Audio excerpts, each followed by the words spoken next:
It's a great pleasure to present Dr. Sarai Koo. I've known Sarai since 2012. I met her at a conference and I went through her program Spices, which has helped me be more grounded and learn different mechanism tips for emotional intelligence. She's gonna give us a little bit of she's going to give us a background of what she's going to do today. She's going to go through emotional intelligence, and it's really a pleasure to introduce her because she's been, like I said, I've known her for more than 5 years, and it's just been amazing to go through this process with her. And thank you so much, Dr. Sarai Koo. I look forward to hearing your presentation, and thank you so much for everything. All right, shall I begin? Yes. Okay. Thank you, Danny. And I want to say, do a little shout out to Danny and Tony, who introduced me to Kaveh. And thank you for this opportunity to share this 30-minute presentation on emotional intelligence. Again, my name is Sarai Koo, AKA Dr. Soul Food. I'm the founder of Project Spices, a coaching, consulting, and speaking firm. And if you have any questions, please submit your inquiries to Danny and I will answer any questions after this presentation. So there is one thing that is constant in our lives, and that is change. And in an ever-changing environment, what knowledge and skills do we need to survive and thrive? See, we not only have to survive, we have to thrive. We are a human species that are constantly evolving.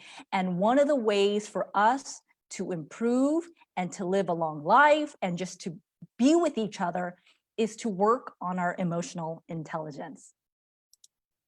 So there's so much to cover for emotional intelligence. However, given our limited time, I'm going to highlight the Spices Transformational Model, provide an overview of the emotional intelligence and its definition, and identify strategies to improve our emotional intelligence.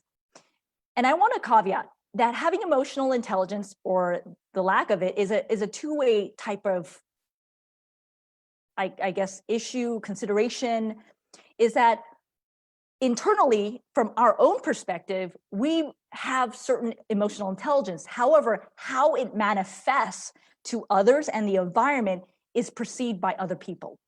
So one can say, hey, I have a lot of emotional intelligence, while other people are like, oh, this person does not. So for this presentation, I want you to just think about yourself. What is it about myself that I would like to improve, rather than saying, oh, X person needs to improve, Johnny needs to improve, Jay needs to improve. Think about yourself. So I want to talk to you, let's begin with spices. Many of you who are watching may or may not have heard about the Spices Transformational Model. Danny and Tony went through the program as well, and I just want to share a tidbit of it. And as a human developmentalist, I came across gaps in many human development theories and frameworks. So in 2006, I developed Spices, a unifying conceptual framework. It's a set of concepts, a methodology, a paradigm, and a program. And Spices functions like a human DNA, an integrated coding system that combines components needed to help people live quality lives inside out. And just like a DNA, we cannot see it, but we need it. It's the essence of what makes us whole and balanced. So Spices is based on the 3-in-1 concept, and it's represented by 3 concentric circles: spirit, soul, and body. Spices is also an acronym that stands for self-realization, awareness, which is spiritual, P, physical, interpersonal, cognitive, emotional, and social. When all of these 12 components are in synergistic balance, we are living a quality and purposeful life. And today we will be looking at 2 of the 12 spices components, which is emotional and social. And for this, we will be using Ruben Baron's model and definition of emotional intelligence. Many of us have heard of emotional intelligence. There are a variety of definitions. And some of you may be aware that Peter Salovey and John Mayer theorized emotional intelligence. And we've also heard from Daniel Goleman, who really popularized emotional intelligence. There's a reason why I'm using Ruben Baron's model. He's a psychologist, and he also coined emotional quotient in 1985. The 2 reason is because of this model of emotional social intelligence. One cannot separate emotions and social. Our emotions are totally engaged with the people around us. And that is important, where we have to have that in balance to understand how emotions work. And the second component why I'm using this model is because him and Dr. Stein created EQI assessments. So if you're interested in identifying areas of your emotional intelligence, take a look at the EQI 2.0.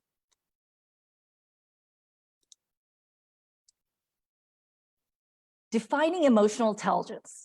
So according to Ruben Baron, emotional intelligence is a skill that where we perceive and express ourselves, we develop and maintain social relationships, cope with challenges, and use emotional information in an effective and meaningful way.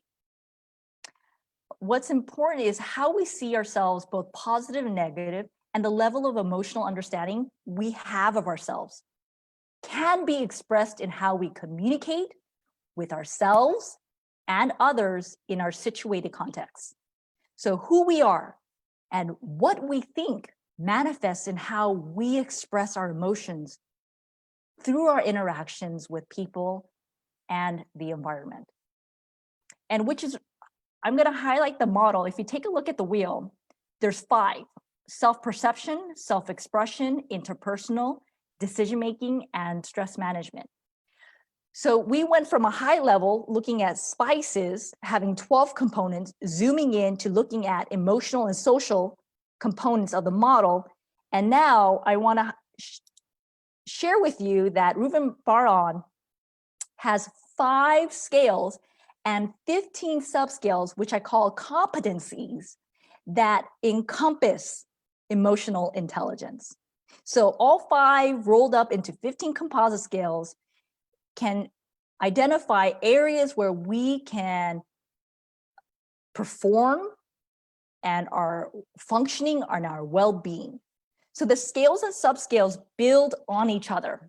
So self-perception then flows into self-expression, and then to interpersonal decision-making, and then so on. I just want to briefly go over the 5 scales. Self-perception is internal. It focuses on ourselves.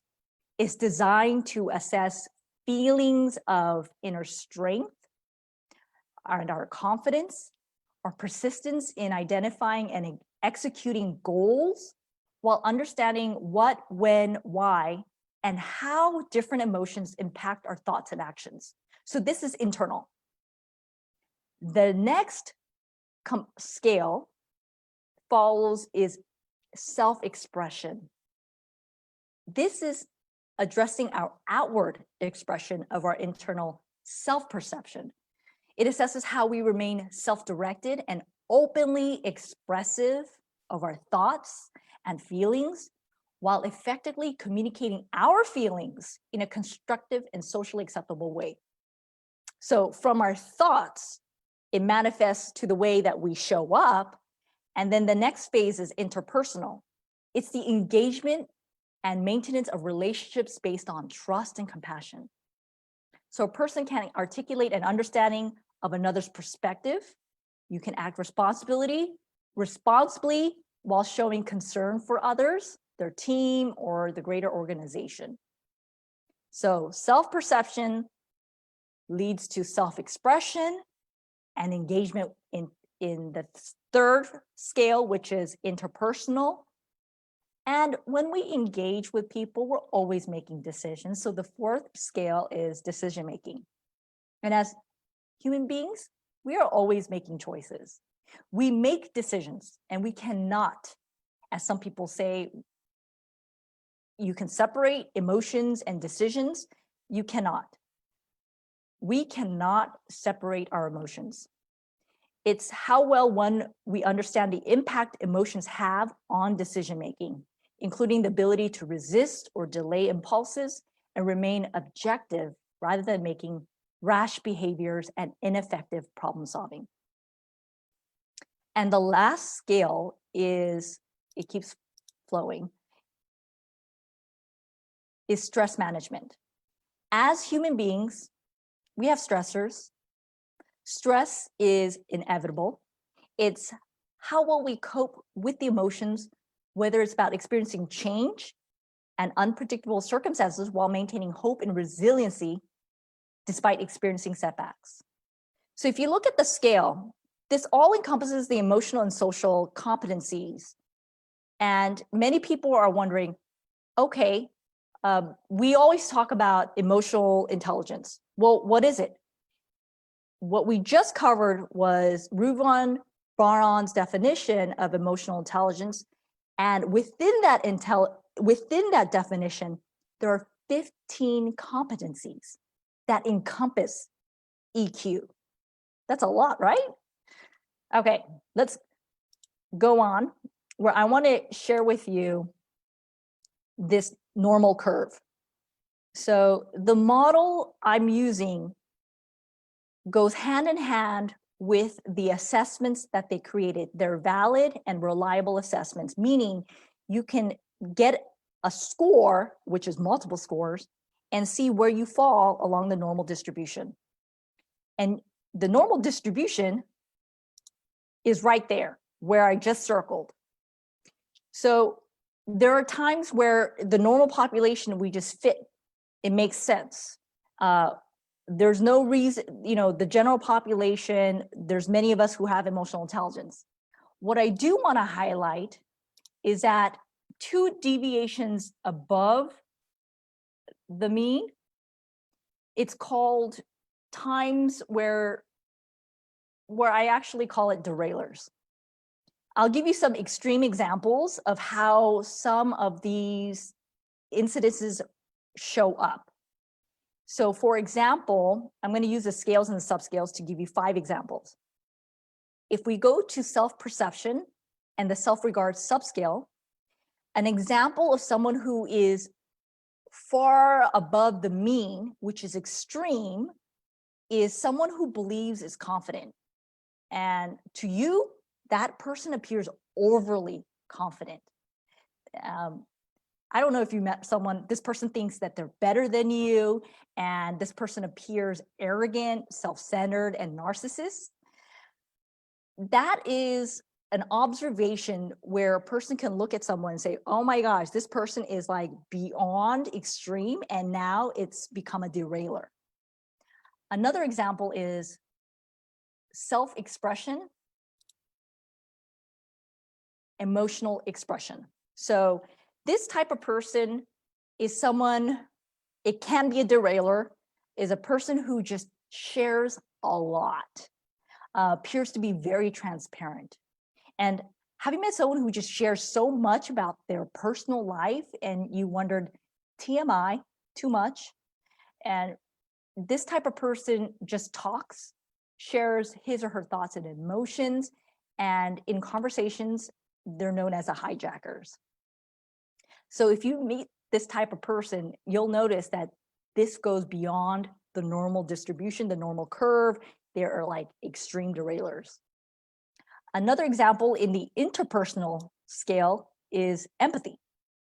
In the empathy subscale, we know empathy is good, right? We need more of it. We need more people to have empathy.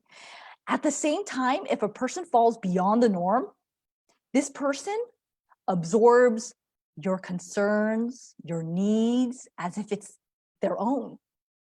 Like I've met someone who was have you met someone who would like so much into your issues as if it was like theirs? And you wonder like, is this person real, disingenuous? Is this person like taking on me? I don't know. I've met some people who just took on too much. It was just like too much empathy. There was like none enough for themselves. Another example is the decision-making scale and under impulse control. So if you fall 2 deviations above the normal curve, an example is someone who is unable to flex, okay? So being able to flex and not make rash decisions is to be balanced, right? So when someone falls along this extreme, this person is planned and structured and has a difficult time just flexing or being very impulsive. So there's a range, right? You have a range of someone who is very impulsive to a range of people who just will not flex. And we meet a lot of different people in the range. Stress management scale, and I'm gonna highlight the stress tolerance subscale because this is aligning to what's happening now, right? And so we all have stress, and how we approach stress is beneficial. There's people who may be beyond the normal spectrum and it shows up and we can see it. For example, there could be someone, I'm just going to use a male, for example, can say, this coronavirus thing will just be gone in about a week. We can open the country and the PP issue is not sporadic. This is an example of someone who is emotionally disconnected and can appear overly confident and sometimes not aware of his own consequences. So this is an example, 2 deviations above the mean, which is right in the middle, where sometimes having too much can be a derailer. So we all fall somewhere under this curve, right? This is the normal curve. Some people fall along in the middle are fine. Some people are on the left. Some people are on the extreme right. And those of people, groups of people, I'll just include myself. If you're on the extreme left or in the extreme right, we do stand out. And we meet people who stand out. And it's not bad. It's just to become aware of the importance of knowing where you are and how you want to be able to work on it, modulate it, and be able to improve. Now, according to this model and spices, there's a way to help people become balanced because emotional intelligence is about balance and the ability to navigate situations where we just need to regulate, flex, make decisions, and just be whole. We are in a situation right now where we don't know what's happening. Well, we do know what's happening. We just don't know what's going to happen tomorrow. Every country, every city, county, and individuals within families are experiencing different emotions, stressors, and people are making decisions. And emotional intelligence is needed for us at this time and in this period. So some people may ask, are we born with emotional intelligence like IQ? No. EQ is learned, and the more you learn it, it turns into a habit. So EQ is a learned skill. We have habits that we have accumulated and accessed as if we were born with them. We have done and been the way we were because we programmed it into who we are, right? So learning new habits is like a tug of war. If we want to change to be strategically emotionally intelligent, we need to unlearn some of our current habits to relearn new ways of doing and being so our attitudes and behaviors and character can be refined. So I'm going to share with you how this transformation can happen. Let's go back to the transformational model and how our emotions interact with ourselves. So in this model, we individuals encompass the innermost system, the internal system, and the external system. And our emotional state gets affected by our external system and our innermost. So our external system is mostly of our senses, what we can see, hear, taste, touch, smell, and we get influenced. You know, have you ever seen a commercial with food and you were hungry and then all of a sudden you want that food? Or, you know, internally you say, I need to do X, but you see something or you hear something and you get detoured. You know, we're always in this battle between I want to do, but I am distracted and I don't do what I need to do. Or the opposite is I don't do what I ought to do. And that's where this model comes in, is that our senses, our external body gets influenced and we get triggered to have certain emotional states. I don't know, are in an era where there's a lot of polarization. There's a lot of divisions. I think we just had it for a very long time. We're just highlighting it. And whatever somebody says or what somebody does just gets us wild up. And because we've habitually trained ourselves, we immediately have to act upon something or say something without thinking, hey, is there another way to change? And so true transformation, what I want to highlight here is that true transformation happens in our innermost system, our spirit, our essence, which then gets manifested to our mind, will, and emotion to affect how we show up, how we speak, and who we want to be in the environment around us. So what happens is we can identify the skills, yet at the same time, we have to work on it. Again, emotional intelligence is a learned skill. All we need to do is identify what we need to unlearn so we can learn and relearn new ways of doing and being. Are you interested in finding out some strategies to improve? Before we move on to the strategies, I just want to highlight again that according to the SPICES transformational model, our true essence of change can only happen from the inside out. Okay? We can learn the skills, yet if it's not internally ingrained in our mind, will, emotion, and then into our essence and being, we're going to go back to our usual habits. And so I'd like everyone here who's watching live to be mindful that true transformation is inside out, not outside in. And we're going to move on to ways to improve emotional intelligence. And I want you to absorb it, marinate it, reflect on it, and begin to work on it. So strategies take practice, and practice through repetition until it's ingrained in us. So I'll give you some strategies. Many of you are aware. You can pray and meditate.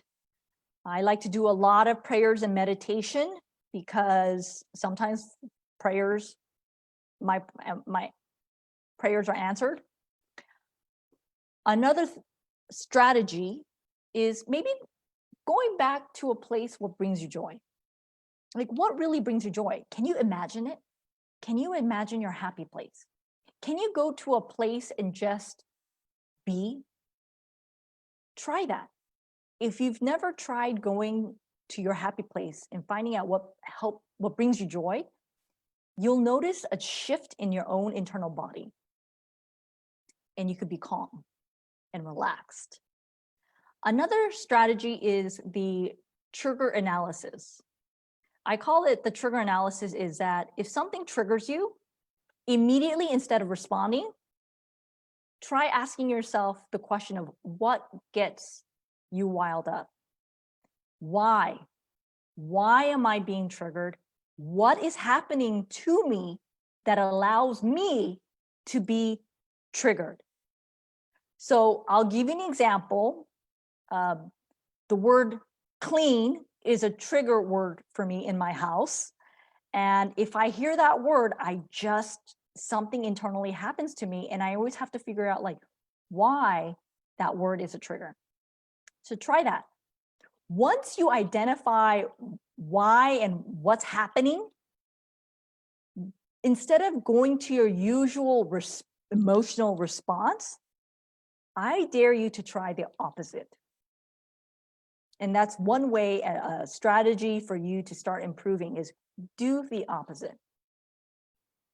Another strategy is the 3-method strategy.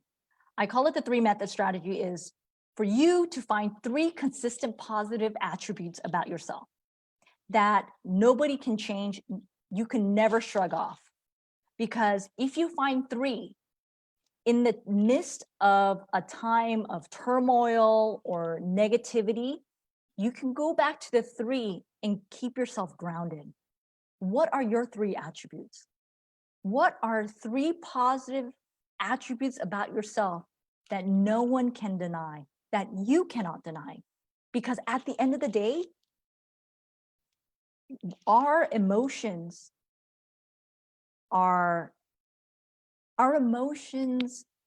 gets the best of us because we made the decision to have a certain emotion. Alternative stories is another strategy that I use with my coaching clients, because at the end of the day, if there is a story and it's not bringing you joy and it's not helpful, why not find another alternative story to make meaning? Because if one keeps holding a story of woe is me is going to come with you throughout your life. However, if you have an alternative story about, instead of woe is me, is wow is me, or something like that, there's a way that you can shift your mindset from negative to positive, because the story that you're telling yourself can change. Because at the end of the day, we are all human beings, we are all human storytellers. We can shift our story around to make ourselves and the world around us a better place. Another strategy is the 5 whys created by Toyota. It's a technique that uses the 5 whys. So say that you have a problem. My car broke down. Why?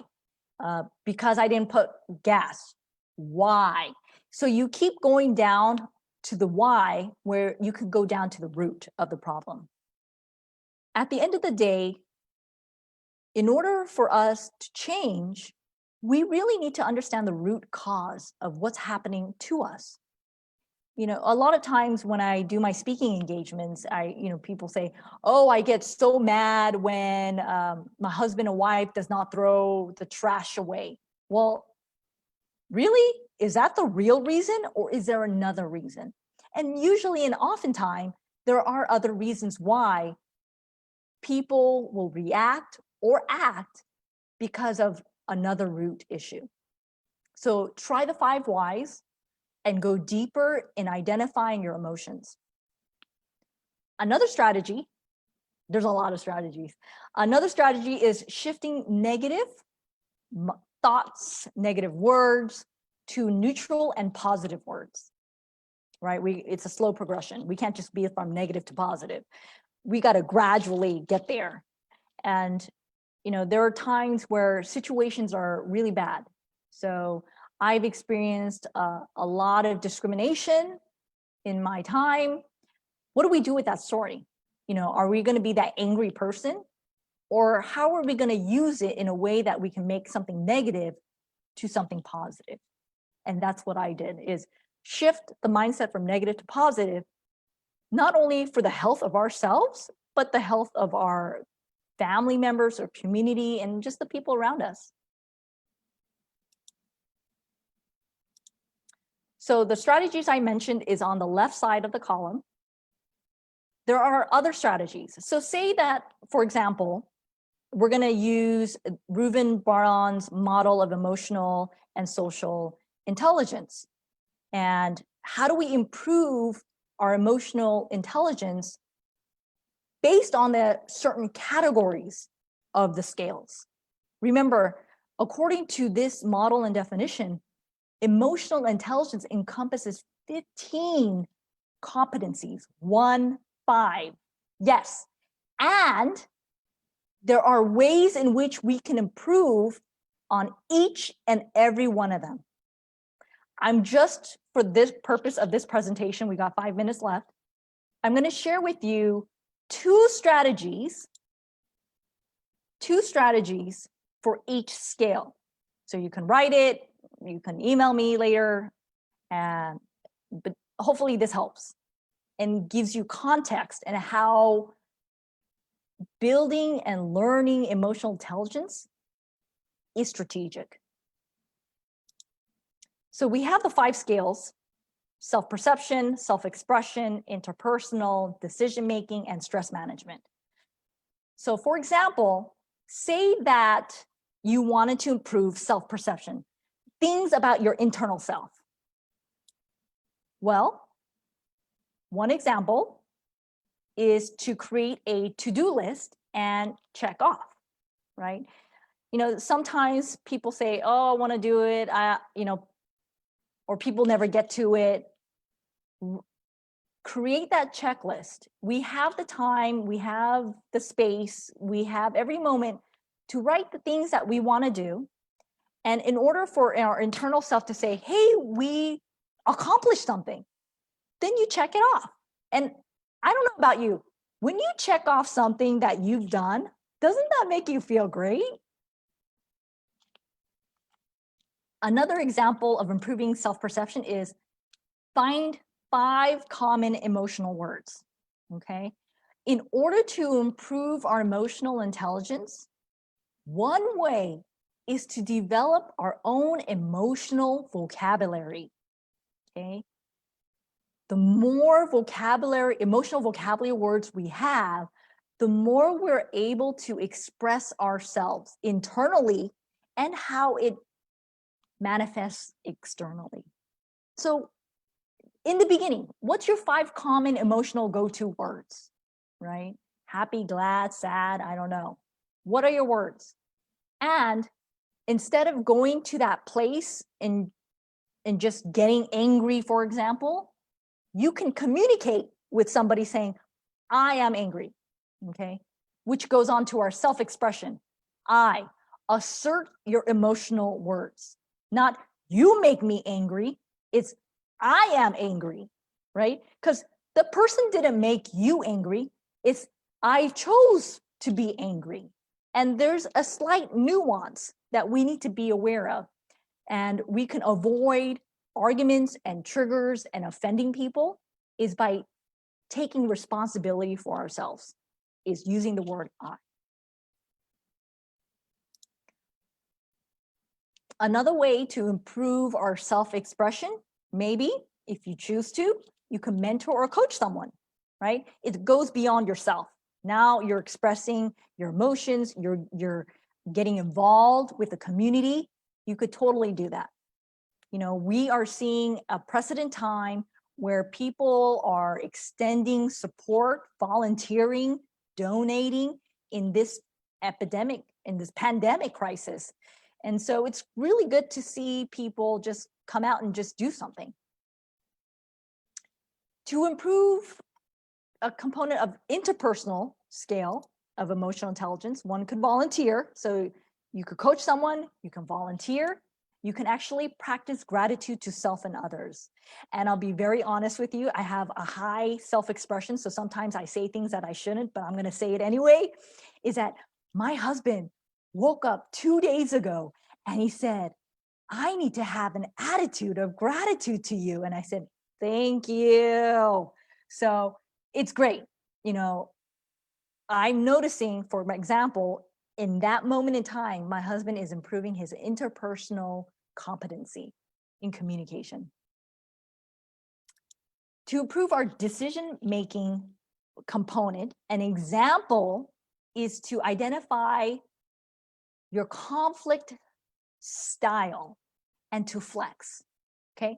So we have a style in ways where we interact and we react when it comes to conflict. You know, we're always gonna have conflict. Is how do we identify our style and how do we flex, okay? Because at the end of the day, it's not me, myself, and I in this world. It's me and others engaged, working together, communicating together, and flexing in a way that meets their needs, okay?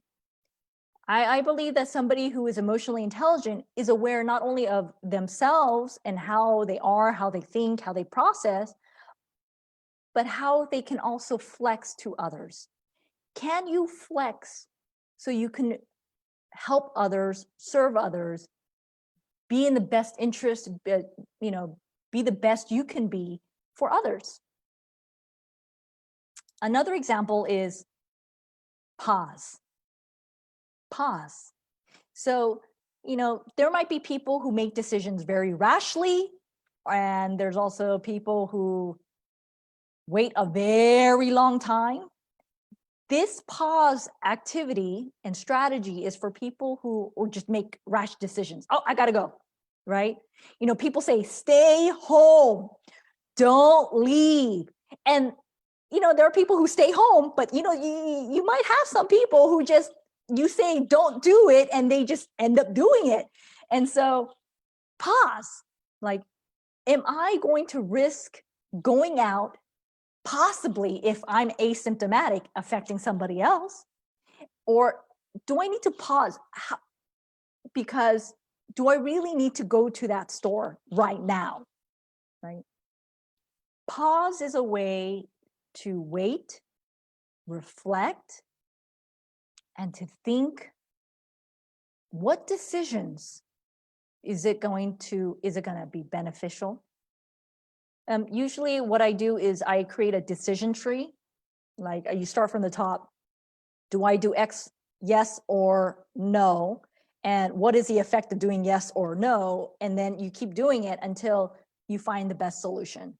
And so doing that kind of decision tree that I've done has definitely helped me. Maybe it'll help you. What helps is pausing, right? Once you have that decision tree, or once you make that decision, you can pause and wait. Because sometimes when we wait and then we meditate or relax or breathe, maybe the answer could be something different. We never know. Two more strategies to help with stress management. One, exercise. Yes, we all know exercising or relaxing can help us with our endorphins, with our body, with our health. And people who are at home or out, exercise. I mean, some people use this as a way to de-stress themselves, to relax more. Up to you. And lastly, flex to increase your boundary. Okay. So what's very important is that we are who we are. We have different life experiences. We met different people. We have different family members. Our life story makes us who we are. And the choices we can make to grow is to be able to flex our boundary, right? Oh, this is me, you cannot change me. Creates a solid, rigid core which will not enable you to grow. Growing as a human being, we're always growing, learning. It's about the lifelong learning process. And flexing to improve our boundary, the way that we think, the way that we do, the way that we are becoming, can always change. And again, if you go back to the spices, the true transformation happens internally. You know, we can change our outside. We can get a haircut. You know, we can change our clothes. That's external. However, true transformation has to happen internally. And I adjure you, consider whatever has happened to you, whoever you are, you could always become. You know, there is no boundary of who I am. I am who I am is somebody who will always continue to grow. For myself, I like to expend my stress by being more stressed and doing stand-up comedy. So I recently picked up becoming a stand-up comedian. And if you're interested, go find me on YouTube, Dr. Soul Food. And this is a way to really share a little bit about myself. Because as a professional, you want to come up, appear a professional, you want to talk about certain things. As a stand-up comedian, I get to share certain things where it would not be appropriate on the stage or as a coach.